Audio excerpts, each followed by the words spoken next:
आज हमारा three phase induction motor का पहला लेक्चर है जो बेस्ड होगा कंस्ट्रक्शन पर। ये पहला लेक्चर होगा थ्री फेज़ इंडक्शन मोटर का।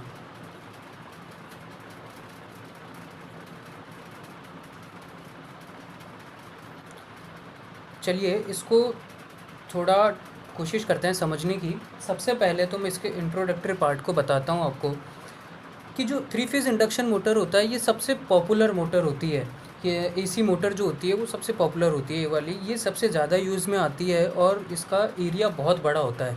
इसका जो यूसेज है वो बहुत ज़्यादा होता है, कई जगह पर होता है, जैसे कि अपने फ़ैन वगैरह में और अपने मतलब बहुत सारी जगह ये यूज़ किया जाता है। क्यों किया जाता है, इसके क्या मेन फीचर्स होते हैं? देखिए जैसे कि ये बहुत ही चीप मोटर होती है, मतलब ये कम पैसों में ली जा सकती है काम में। इसके अंदर ज़्यादा खर्चा करने की ज़रूरत नहीं होती है। दूसरा, रॉबस्ट होती है। रॉबस्ट का मतलब होता है मजबूत। ये मजबूत होती है, मतलब आसानी से ख़राब नहीं होती, या फिर इसका जो मटेरियल होता है वो हार्ड होता है या फिर अच्छा मटेरियल होता है कम पैसों के अंदर। इसकी एफिशिएंसी बहुत अच्छी होती है। ये इनपुट जितना अपन इनपुट देंगे उसके प्रोपोर्शनल आउटपुट देने के सबसे ज़्यादा सक्षम होती है। ऐसा नहीं है कि आप इनपुट तो दे रहे हैं बहुत ज़्यादा और आउटपुट आपको उसके करस्पॉन्डिंग मिल रहा है बहुत कम, ऐसा नहीं होता है। इसके अंदर आउटपुट भी अच्छा मिलता है अपने को। एफिशिएंसी का मतलब यही होता है।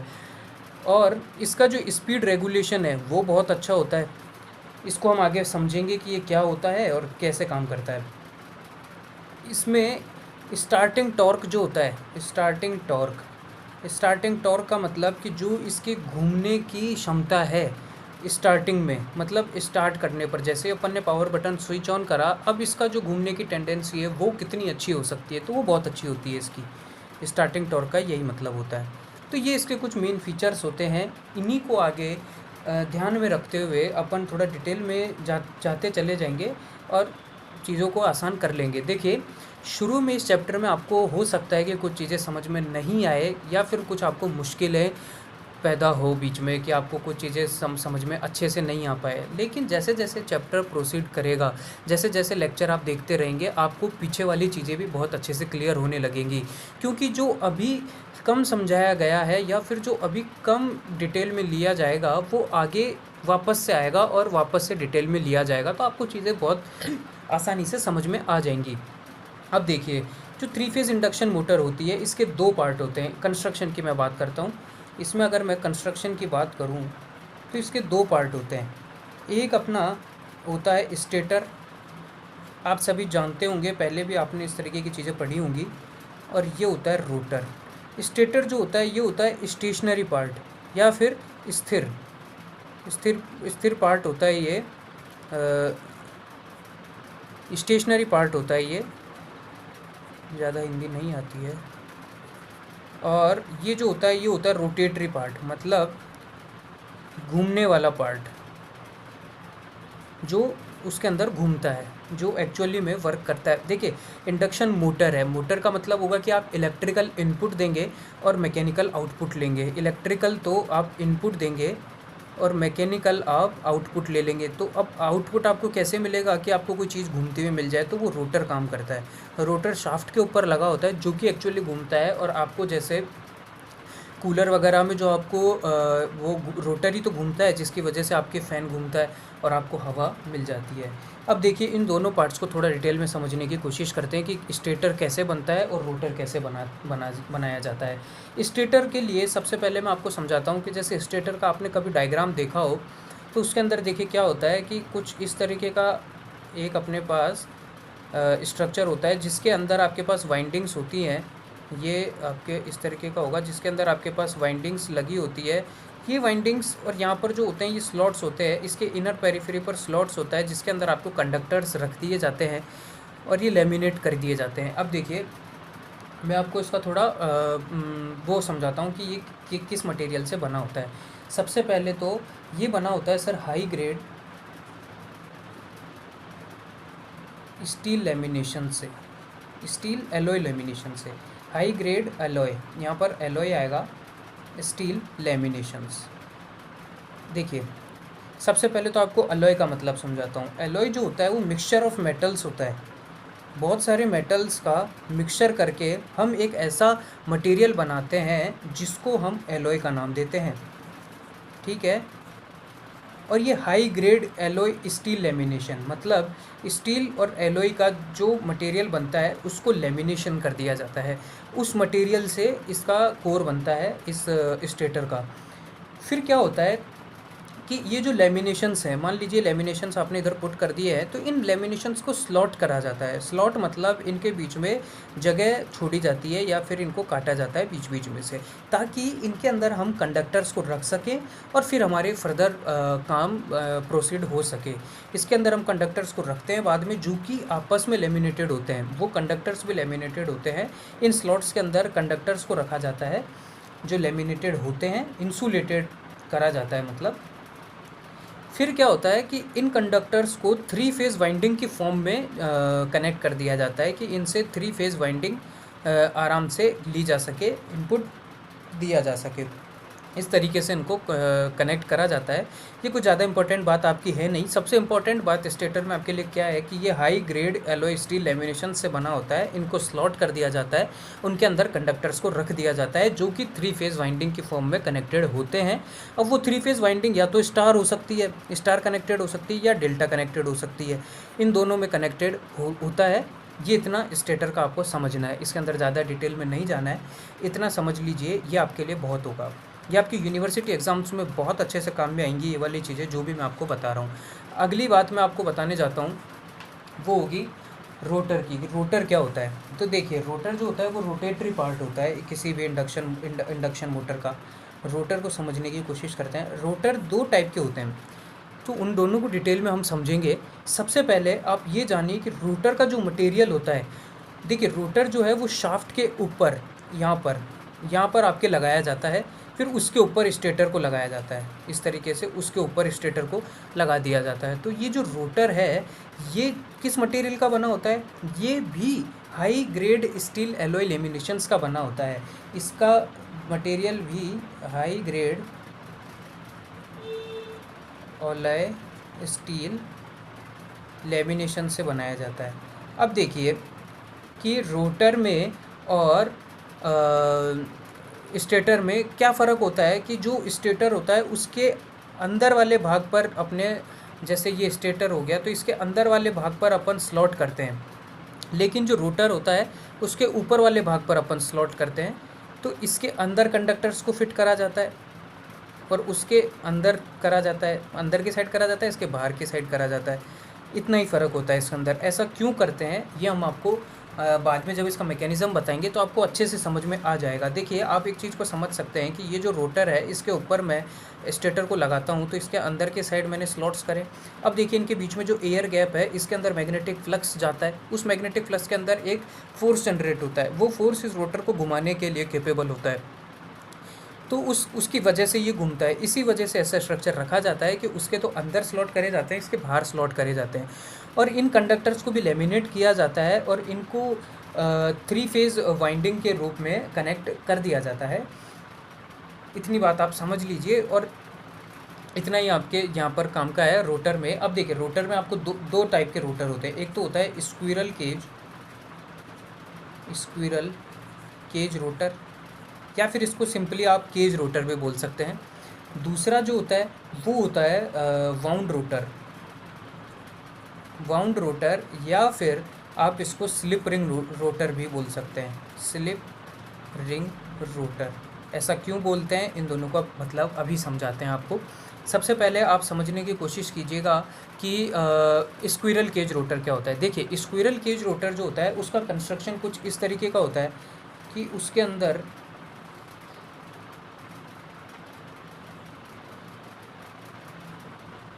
ये इस कंस्ट्रक्शन को आप याद रख पाएंगे सिंपली तरीके से। आप इस तरीके की चीज़ें को बना लीजिए। ये रॉड्स जो हैं ये मैंने पुट करी हैं। ये रॉड्स एक्चुअली में एल्यूमिनियम की या फिर कॉपर की बनी होती है। ये इस तरीके से आप इनको कनेक्ट कीजिए, ठीक है। ये थोड़ा सा कॉम्प्लिकेटेड हो सकता है, लेकिन आप समझ पाएंगे इनको। समझ ऐसे पाएंगे आप कि ये देखिए इस वाले को इसके साथ कनेक्ट कर दिया और थोड़ा सा इनको स्क्यू कर दिया मैंने। स्क्यू का मतलब थोड़ा तिरछा कनेक्ट कर रहा है इनको, जैसे कि एक तो मैं ऐसे कनेक्ट कर दूँ इसको, है ना, और एक मैं इस वाले को इस वाले के साथ इस तरीके से कनेक्ट कर दूँ, या इस वाले को इस वाले के साथ कनेक्ट करूँ, ना कि इस वाले के साथ। तो इसमें और इसमें फ़र्क होता है। तो ये थोड़ा स्क्यू कर दिया जाता है। स्क्यू इसलिए कर दिया जाता है इसको, ताकि यहाँ पर रोटर जो है वो लॉक्ड कंडीशन में ना आ जाए, ब्लॉक नहीं हो जाए, क्योंकि उसका रोटेशन ब्लॉक हो सकता है अगर उसको सीधा सीधा डाल दिया जाएगा, क्योंकि इन दोनों की मैग्नेटिक लिंकिंग होती है, रोटर की और स्टेटर की। तो वो मैग्नेटिक लिंकिंग को रोकने के लिए आपको थोड़ा सा स्क्यू करना होता है, ताकि इसका जो फ्लक्स है वो उससे कट ना, मतलब टकराए नहीं, और यहाँ पर दोनों काम करते रहें बराबर तरीके से।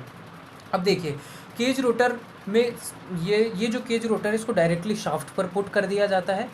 तो शाफ्ट के पैरेलल होता है, सबसे पहली बात तो कि इसको पैरेलल रखा जाता है, शाफ्ट के पैरेलल टू शाफ्ट। ये बातें आप याद में रख सकते हैं ताकि आप आराम से लिख सकें, या फिर आपको नॉलेज में रहे। और ये जो कंडक्टर्स होते हैं ये इंसुलेटेड नहीं होते हैं, ये एल्यूमिनियम कंडक्टर होता है या फिर कॉपर का बना जाता है। एल्यूमिनियम का अच्छा हो जाता है, कॉपर का थोड़ा सा कम हो जाता है, इस तरीके का नहीं, कॉपर का अच्छा होता है, एल्यूमिनियम का थोड़ा सा कम ठीक होता है, ठीक है। फिर इसके बाद आप और चीज़ समझ सकते हैं कि ये जो रोटर कंडक्टर्स है ना, इन सभी को इधर ये स्लिप रिंग नहीं बोलते हैं इनको, शॉर्ट सर्किट कर दिया जाता है, एंड रिंग्स बोलते हैं इनको।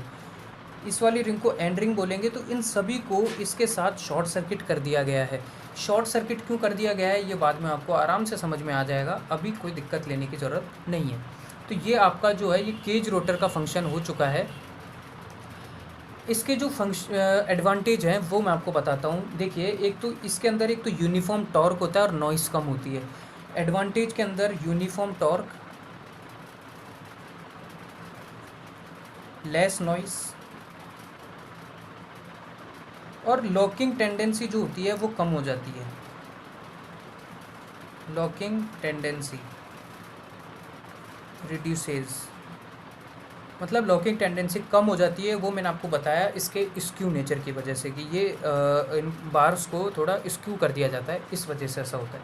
चलिए अगला समझने की कोशिश करते हैं, उसको बोलते हैं हम वाउंड रोटर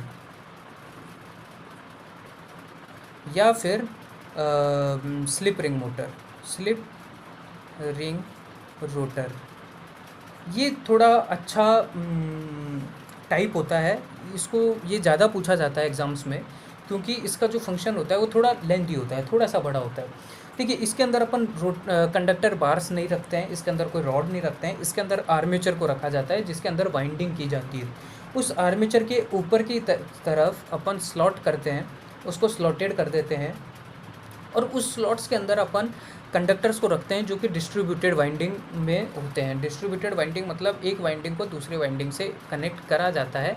मतलब जैसे दो स्लॉट्स है तो उन दोनों स्लॉट्स में उन दोनों का एक एक पार्ट होता है। इस स्लॉट्स में तो इस तरीके से वाइंडिंग को कनेक्ट कर दिया जाता है। ये आगे वाला स्लॉट, ये आगे वाला स्लॉट, तो इस तरीके से कनेक्ट कर दिया जाता है। ये डिस्ट्रीब्यूटेड वाइंडिंग कनेक्ट कर दी जाती है इसके अंदर। और ये स्टार कनेक्शन होता है इसके अंदर। आप इतना याद रखिए कि स्टार कनेक्टेड रोटर होता है इसके अंदर। अब मैं आपको इसका डायग्राम दिखाता हूँ जिससे आपको बहुत सारी चीज़ें आराम से क्लियर हो जाएंगी। देखिए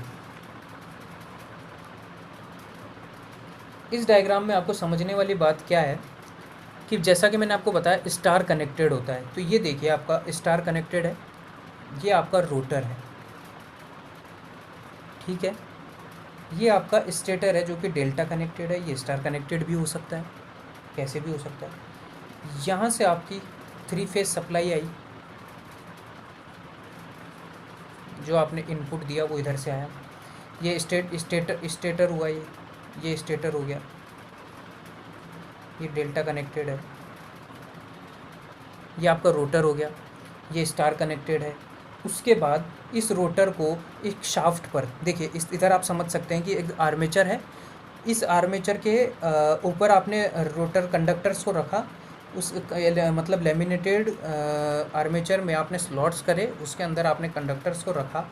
इस पूरे सिस्टम को आपने एक शाफ्ट पर रखा, ये मेरा शाफ्ट है, ये जो पूरा ये है ये मेरा शाफ्ट है, इस शाफ्ट पर रखा। ये शाफ्ट एक्चुअली आउटपुट ले लेता है आपका, घूमता है ये शाफ्ट। तो और ये जो है ये मेरी स्लिप रिंग्स हैं, ये मेरी स्लिप रिंग्स हैं, इनके ऊपर ब्रशेस को लगाया जाता है और बाहर से एक्सटर्नल रेजिस्टेंस को कनेक्ट कर दिया जाता है। वो इधर आप समझ सकते हैं कि ये जो है ये शाफ्ट है मेरा। इस शाफ्ट पर देखिए आप ब्रशेज़ लगा रहे हैं, ये जो है ये मेरी ब्रशेज़ हैं,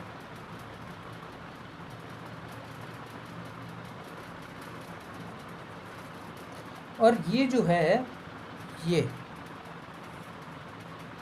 या फिर ये स्लिप रिंग्स होती हैं। ये शाफ्ट हो गया, ये स्लिप रिंग हो गई, और इसके अंदर ब्रश लगी होती है। वो ब्रश क्यों होती है? ताकि यहाँ पर मैं एक्सटर्नल रेजिस्टेंस को इनसे कनेक्ट कर सकूँ, तो मैं ज़्यादा अच्छे से उसको मेंटेन कर पाऊँगा, जो भी उसकी स्पीड है और जो उसका टॉर्क है या फिर जो उसका करंट है। अब देखिए आपने ब्रश के साथ इस रेजिस्टेंस वेरिएबल रेजिस्टर को कनेक्ट कर दिया, इसके साथ इसको कर दिया, इसके साथ इसको कर दिया, ये तीनों ही स्टार में कनेक्टेड होते हैं आपके पास। अब देखिए इधर आप स्टार्ट लिखेंगे, इधर आप रन लिखेंगे। ऐसा क्यों लिखेंगे वो आपको अभी बताते हैं, इसको स्टार्टर बोलते हैं। देखिए जब आपका स्टार्टिंग कंडीशन में होती है मोटर, जब आपका जस्ट स्टार्ट हुआ ही होता है, उस टाइम पे इसका रेजिस्टेंस ज़्यादा रखा जाता है। ताकि क्यों रखा जाता है इसका रेजिस्टेंस ज़्यादा, मतलब ये वाली जो चीज़ है इसको यहाँ पर रखा जाएगा। ऐसा क्यों रखा जाएगा? उसका दो कारण है। एक तो इसका स्टार्टिंग टॉर्क ज़्यादा होता है रेजिस्टेंस ज़्यादा रखने से, वो आपको बाद में अच्छे से क्लियर हो जाएगा। दूसरी बात, स्टार्टिंग करंट कम होता है, इससे भी हमको फ़ायदा होता है। रेजिस्टेंस ज़्यादा होगा तो करंट तो कम होगा ही होगा। और जैसे ही ये रनिंग कंडीशन में आ जाता है, मतलब एक बार स्टार्ट हो गया, थोड़ी देर चल गया, फिर जैसे अपने फुल लोड कंडीशन में आ गया, तो इस रेजिस्टेंस को कम करके ज़ीरो कर दिया जाता है, या फिर इसको धीरे धीरे कम करा जाता है और आखिरी में यहाँ पर ज़ीरो कर दिया जाता है। उसके भी कुछ फ़ायदे होते हैं। उसका फ़ायदा ये होता है कि जो करंट है वो बढ़ जाता है और टॉर्क तो अपने बना रहता है। उसके बाद टॉर्क जो है बाद में वो करंट पर डिपेंड कर जाता है और कई चीज़ों पर डिपेंड करता है। रेजिस्टेंस पर डिपेंड तो करता ही है, स्लिप पर डिपेंड करता है। स्लिप का फॉर्मूला आपको अगले लेक्चर में बताएंगे कि स्लिप कैसा होता है और क्या होता है। तो यहाँ पर आपको दो तीन चीज़ें समझ में आ गई होंगी कि एक तो अपने पास स्टेटर होता है। स्टेटर जो होता है वो high grade alloy steel lamination से बना होता है। 3 फेज़ वाइंडिंग में वो कंडक्टर्स को कनेक्ट कर दिया जाता है। वो स्टार भी हो सकती है, डेल्टा भी हो सकती है। रोटर जो है वो भी सेम मटेरियल से बनाया जाता है। शाफ्ट के ऊपर रोटर को रखा जाता है। रोटर दो टाइप का होता है। एक होता है स्क्विरल केज रोटर, जिसके अंदर कंडक्टर बार को स्क्यू करके एंड रिंग्स के साथ शॉर्ट सर्किट करके रखा जाता है, जिसको शाफ्ट पर एज इट इज़ रख दिया जाता है। उसके क्या फ़ायदे होते हैं? एक तो उसके अंदर नॉइज़ कम होती है। दूसरा उसका जो फ़ायदा होता है वो होता है कि उसके अंदर यूनिफॉर्म टॉर्क मिल जाता है। टॉर्क ज़्यादा वेरी नहीं करता है शुरू में और बाद में बराबर रहता है। और उसके अंदर लॉकिंग टेंडेंसी कम होती है कि उसका रोटर रुकने के चांस कम होते हैं। सॉरी। अगली बात कि आपके पास इस रोटर के अंदर दूसरा पार्ट जो होता है वो होता है वाउंड रोटर या फिर slip ring rotor. Slip ring rotor के अंदर आपका रोटर जो होता है वो स्टार कनेक्टेड होता है और वो शाफ्ट के ऊपर रखा जाता है। शाफ्ट के ऊपर आपके स्लिप रिंग्स कनेक्टेड होती है। स्लिप रिंग्स के ऊपर ब्रशेज़ लगाई जाती है। उन ब्रशेज़ को डायरेक्टली रेजिस्टेंस से, एक्सटर्नल रेजिस्टेंस से कनेक्ट कर दिया जाता है, जो कि स्टार कनेक्टेड होते हैं। एक्सटर्नल रेजिस्टेंस का क्या वर्क होता है कि सबसे पहले तो वो स्टार्टिंग टॉर्क अच्छा देते हैं, स्टार्टिंग टॉर्क को बढ़ा देते हैं और स्टार्टिंग करंट को कम कर देते हैं। ये उनका मेन काम होता है। और दूसरा, स्पीड कंट्रोल भी करी जाती है इनसे। स्पीड कंट्रोल तो आप कर ही सकते हैं आराम से, जैसे इनको कम ज़्यादा करेंगे तो स्पीड उसी हिसाब से वेरी हो जाएगी आपकी। तो कंपैरिजन मैंने आपका कर दिया है। अगर कोई पूछे आपसे कि कंपैरिजन बताइए स्क्विरल केज में या फिर वाउंड रोटर में या स्लिप रिंग रोटर में, तो आप बता सकते हैं कि स्क्विरल केज जो है वो ज़्यादा मजबूत होता है, ज़्यादा कॉस्टली नहीं होता है, लेस मेंटेनेंस की ज़रूरत होती है, उसके अंदर ब्रश नहीं होती है। ब्रश नहीं होती इसका मतलब ये है कि उसके अंदर स्पार्किंग टेंडेंसी कम हो गई, स्पार्किंग का जो रिस्क है वो कम हो गया और उसकी एफिशिएंसी ज़्यादा होती है और हाई पावर फैक्टर होता है, उसका पावर फैक्टर भी ज़्यादा होता है। जबकि वाउंड रोटर्स के अंदर क्या होता है कि स्टार्टिंग टॉर्क ज़्यादा होता है और लो स्टार्टिंग करंट होता है, जिसका फ़ायदा ही होता है एक तरीके से। और इसके अंदर एडिशनल रेजिस्टेंस की वजह से अपन स्पीड कंट्रोल अच्छे से कर सकते हैं, कि इसका एक और फ़ायदा हो गया।